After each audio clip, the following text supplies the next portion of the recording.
गुरुदेव को अंग चल रहा था जिसमें साखी 24 तक पूरी हो चुकी थी। आज हम 25 साखी से प्रारंभ करने जा रहे हैं। इसमें देखो कबीरदास जी क्या कह रहे हैं।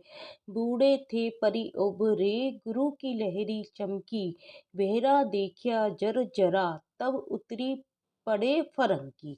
तो ये सबसे पहले तो पूछा जा सकता है ये किस अंग से उद्धृत है।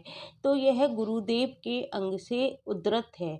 तो बूढ़े थे परी उभरे, बूढ़े मतलब डूबने वाले थे। इसमें कबीरदास क्या कह रहे हैं, हम क्या थे, डूबने वाले थे। बूढ़े का मतलब है डूबने वाले थे। परी मतलब परंतु, उभरे मतलब उबर गए, परंतु हम बच गए। उभरे मतलब बच गए। तो कबीरदास कह रहे हैं कि बूढ़े थे, हम तो डूबने वाले थे। परी उभरे, परी मतलब परंतु, उभरे मतलब बच गए, परंतु हम बच गए। क्यों बच गए? गुरु की लहरी चमकी, लहरी का मतलब गुरु रूपी लहर, और चमकी मतलब चमकी थी। हमको क्या दिखाई दी? गुरु रूपी लहर चमकती हुई दिखाई दी।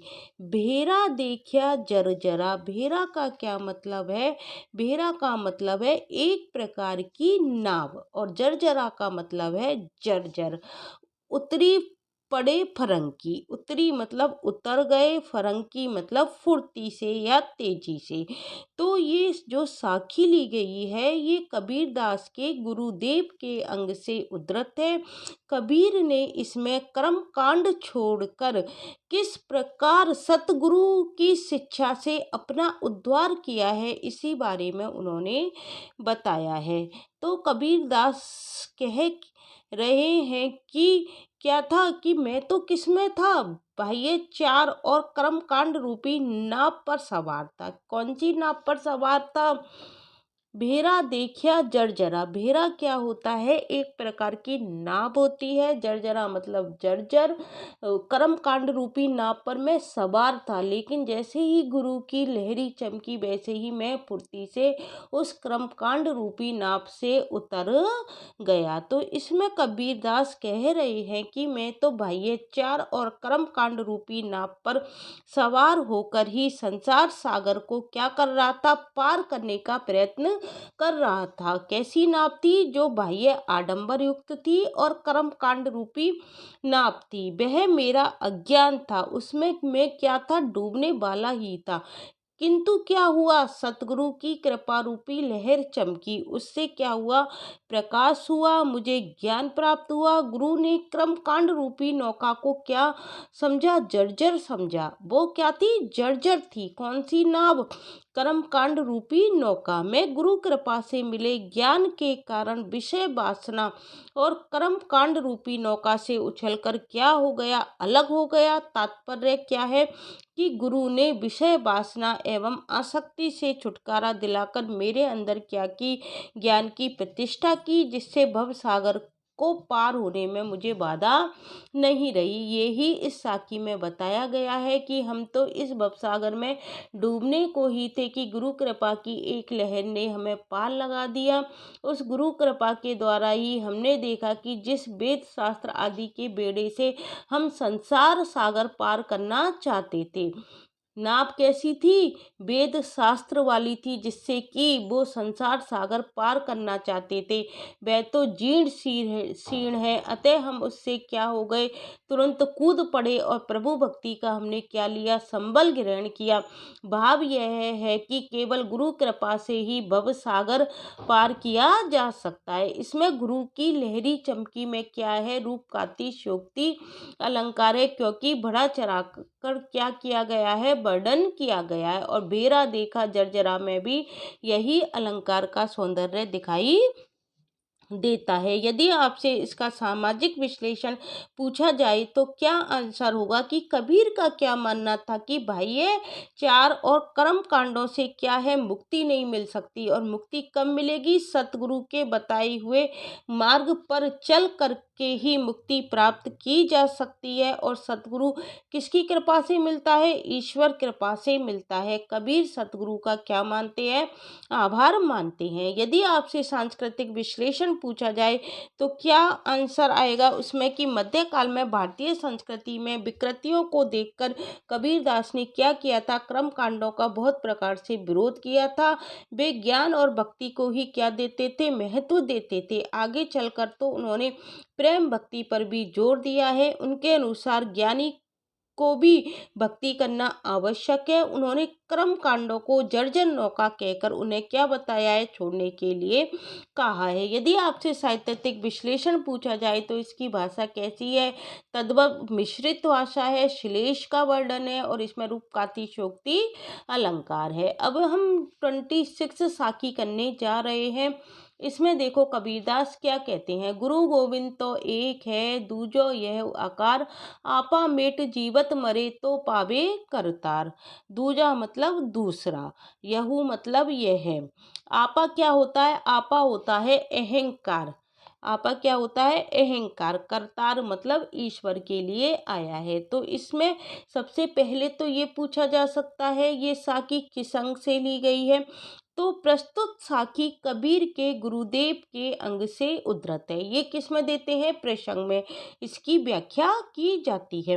कबीर गोविंद का परिचय कराने के कारण किसको महत्व दे रहे हैं? गुरु को महत्व, बड़ा महत्व मानते हैं। वे उसे गोविंद का ही रूप मानते हैं। क्या कह रहे हैं? गुरु गोविंद तो एक है, वो उसे क्या मानते हैं? गोविंद का ही रूप मानते हैं। ईश्वर प्राप्ति के लिए वे क्या कहते हैं? अहंकार के त्याग को आवश्यक मानते हैं। आपा मेट, यदि हम अपने अहंकार को नहीं मिटा पाएंगे तो वो हमारे लिए ईश्वर प्राप्ति में बाधक है। तो ईश्वर प्राप्ति के लिए अहंकार के त्याग को आवश्यक मानते हैं। इसी के बारे में यह वर्णन बताया गया है। तो कबीर क्या कहते हैं? गुरु गोविंद तो एक है, गुरु और गोविंद में भेद नहीं है, ये दोनों एक ही हैं। दूजो यह आकार, इनका यह आकार क्या है? एक ही है। अंतर बस क्या क्या है? उनके आकार का है। अंतर क्या है? बस आकार का है, उपाधि का है। गुरु तो क्या होता है? साकार होता है और ईश्वर क्या होता है? निराकार होता है। अंतर क्या बताते हैं? वो केवल आकार का। दूजो यह आकार, क्योंकि जो गुरु होता है वो तो साकार होता है और जो ईश्वर होता है वो निराकार होता है। फिर कहते हैं आपा मेट जीवत मरे, यदि व्यक्ति जीते जी जीवन काल में अपना अहंकार मिटा दे तो जीवित स्थिति में ही वह क्या हो जाता है? मरा मरा हुआ सा हो जाता है। जीवत मरे मतलब जीवित स्थिति में भी वो क्या माना जाता है? मरा हुआ सा हो जाता है। ऐसा व्यक्ति क्या कहलाता है? मरा हुआ माना जाता है। जीवित रहते हुए भी यदि कोई मैं मेरे भाव को मिटा ले तो उसे क्या प्राप्त हो जाता है? तो पावे करतार, तो उसे ईश्वर प्राप्त हो जाता है। ईश्वर की प्राप्ति में बाधा किसको मानते हैं? वो अहंकार को बाधा मानते हैं। तो इसमें कौन सा अलंकार हो गया? आपा मेट जीवत मरे, इसमें विरोधाभास अलंकार का सौंदर्य दिखाई देता है। इसका सामाजिक यदि विश्लेषण आपसे पूछा जाए तो आप क्या कहोगे कि कबीर ने एक तो गुरु के महत्व पर प्रकाश डाला है, उसे गोविंद बताकर लोगों को उसके प्रति श्रद्धा रखने का संदेश दिया है। गुरु कैसा भी हो, गुरु को हमेशा सम्मान देना चाहिए। यदि आपने उससे कुछ ग्रहण किया है तो वो क्या है? सम्माननीय, योग्य हो जाते हैं। सांस्कृतिक विश्लेषण हम क्या कह सकते हैं कि कबीर ईश्वर प्राप्ति में अहंकार को बड़ी बाधा मानते हैं। अहंकार को मिटाकर व्यक्ति क्या हो सकता है? जीवन के लिए अमृत हो सकता है। जीवन काल में वह जीवन मुक्त हो सकता है, अर्थात अपने अहंकार को मिटाकर ईश्वर की भक्ति कर सकता है। अहंकार की बुराई करते हुए कबीर कहते हैं, जब मैं था तब हरि नहीं, अब हरि है मैं नाही। हरि की प्राप्ति कब हो सकती है? जब हम अपने आप को शून्य में स्थापित कर दें, अर्थात अपने आप को, अपने अंदर की समस्त बुराइयों को दूर कर दें। साहित्यिक विश्लेषण में इसमें हमको क्या दिखाई देता है? काव्यलिंग सौंदर्य और विरोधाभास अलंकार का सौंदर्य दिखाई देता है। आपा मेट जीवत मरे में क्या है? विरोधाभास अलंकार है। तो देखो व्याख्या भी यही दे रखी है, गुरु और गोविंद तो एक ही है, उनमें कोई अंतर नहीं है। ये अपना माया जनित शरीर ही इस भाषित द्वैत का कारण है। यदि हम इस अहम और निज की भावना को समाप्त कर जीवन से मुक्त हो जाएं तो प्रभु ब्रह्मा की प्राप्ति हो सकती है। विरोधाभास के कारण इस साखी में क्या हो गया है, चमत्कार उत्पन्न हो गया है। अब हम 27 साखी देखने जा रहे हैं। इसमें देखो कबीरदास क्या कहते हैं। कबीर सतगुरु ना मिलिया रही अधूरी, सी स्वांग जति का पहरी करी, धरी धरी मांगे 20। इधर क्या है, मांगे और है, इधर तो टाइपिंग मिस्टेक हो गई है। इधर क्या शब्द आएगा, मांगे, धरी धरी मांगे 20। तो इसमें देखो प्रस्तुत साखी किसमें से ली गई है, कबीर के गुरुदेव के अंग से उद्धृत है। कबीर इसमें क्या बतला रहे हैं, कबीर सतगुरु ना मिलिया, कि गुरु के बिना क्या नहीं मिल सकता, गुरु के बिना क्या होती है, हमारी शिक्षा या हमारा जो ज्ञान होता है वो क्या होता है, अधूरा रहता है। रही अधूरी शीश, शीश मतलब शिक्षा या ज्ञान, गुरु के बिना शिक्षा ज्ञान नहीं मिलता। उस स्थिति में व्यक्ति की स्थिति कैसी हो जाती है, स्वांग जति का पहरी करी। उस स्थिति में व्यक्ति यदि सन्यासी का वेश भले ही धारण कर ले, किंतु धरी धरी भीष, परंतु वह तात्विक ज्ञान से क्या हो जाता है, वंचित रह जाता है। सन्यासी का वेश धारण करके वह क्या कर सकता है, घर घर भीख मांगता है। ऐसा व्यक्ति क्या करता है, केवल सन्यासी का वेश धारण करके घर घर भीख मांगता है। तो इसकी व्याख्या हम क्या कर सकते हैं, कभी कहता है कि जो सतगुरु मिलता है वो किससे मिलता है, सतगुरु सौभाग्य से प्राप्त होता है। उसके न मिलने पर रही अधूरी शीश, उसके न मिलने पर व्यक्ति का ज्ञान, शीश मतलब शिक्षा या ज्ञान क्या रहता है, अधूरा रह जाता है यदि सतगुरु नहीं मिलता। और किससे तुलना करते हुए बताते हैं, ऐसा व्यक्ति क्या होता है, स्वांग जति का पैरी करी। स्वांग मतलब सन्यासी का वेश धारण करके वो क्या करता है, घरी घरी भीख, घर घर भीख मांगता है।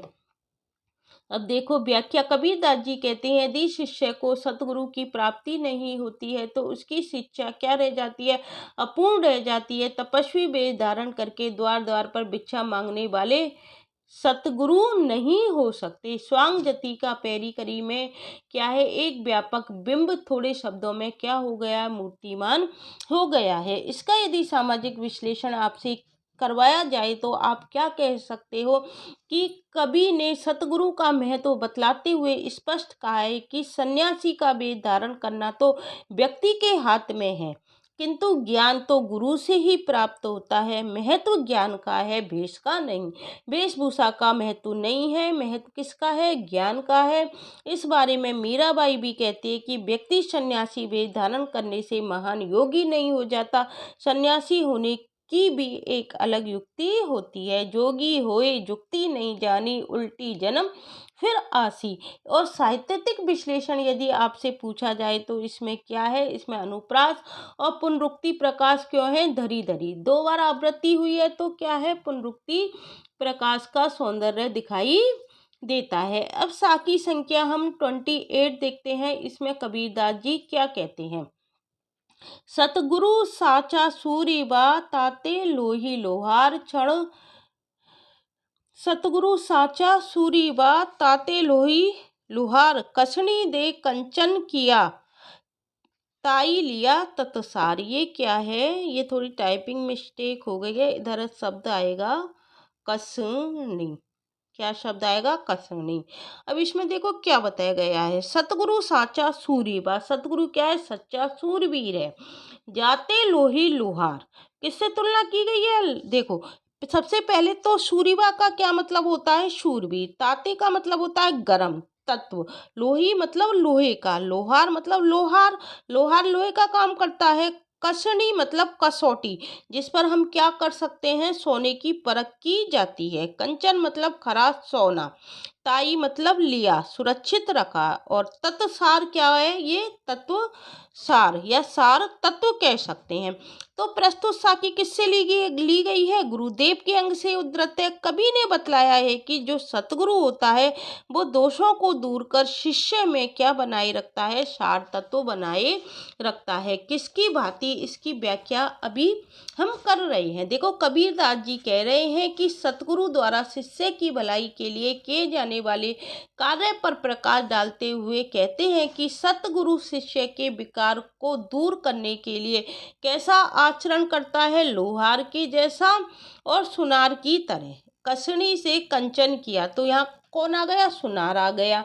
और सतगुरु क्या होता है, सच्चा सूरवीर होता है, और उसकी तुलना किससे की गई है, लोहार और सुनार की तरह। जिस प्रकार लोहार होता है वो लोहे को तप्त कर उसे पीट पीट कर क्या देता है, इच्छा के अनुसार आकार दे देता है, उसी प्रकार जो सतगुरु होता है वो सूरवीर की तरह शिष्य रूपी लोहे को साधना रूपी अग्नि में तपाकर उसे इच्छानुसार मोड़ देता है, उससे अपनी इच्छानुसार आचरण कराता है। सुनार होता है जैसे सोने को, फिर सुनार से तुलना की गई है जैसे सोने को कसौटी पर परख कर उसके भीतर के सार तत्व को अपने पास रख लेता है, उसे खरा सोना बना देता है। उसी प्रकार सतगुरु शिष्य के दोष को दूर करता है और उसके भीतर के सार तत्व को बचा लेता है। कसणी दे कंचन किया, जिस प्रकार सुनार होता है वो सोने को क्या करता है, सोने को कसौटी पर परख कर उसके भीतर के सार तत्व को अपने पास रख लेता है। ताए लिए लिया तत्सार, तत्सार का मतलब है सार तत्व को अपने पास रख लेता है, उसे खरा सोना बना देता है। उसी प्रकार सतगुरु शिष्य के दोष को दूर करता है और उसके भीतर के सार तत्व को क्या कर लेता है, बचा लेता है। यदि आपसे इसका सामाजिक विश्लेषण पूछा जाए तो इसका हम क्या आंसर देंगे। सामाजिक विश्लेषण में हम इसका आंसर देंगे, सच्चा सूर क्या होता है, वीर समाज का क्या करता है, उपकार करता है। या कबीर द्वारा लोहार और सोनार के दृष्टांतों द्वारा सतगुरु के आचरण को स्पष्ट किया गया है। लोहार क्या करता है, लोहे को तपाता है, पीटता है और नया आकार देता है।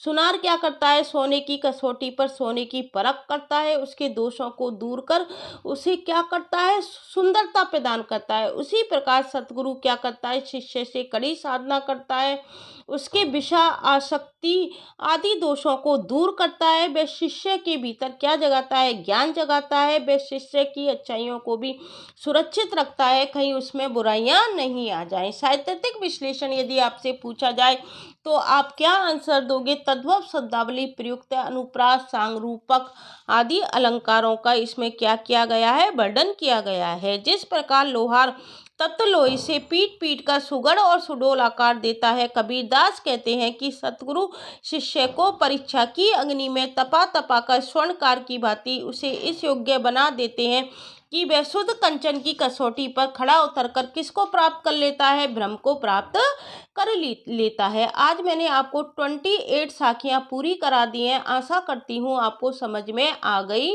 होंगी। कल की वीडियो में आगे की साखी आपको कराई जाएगी। यदि आपको मेरी वीडियो अच्छी लगती है तो प्लीज़ इसे लाइक शेयर और सब्सक्राइब करना मत भूलना। Thank you guys.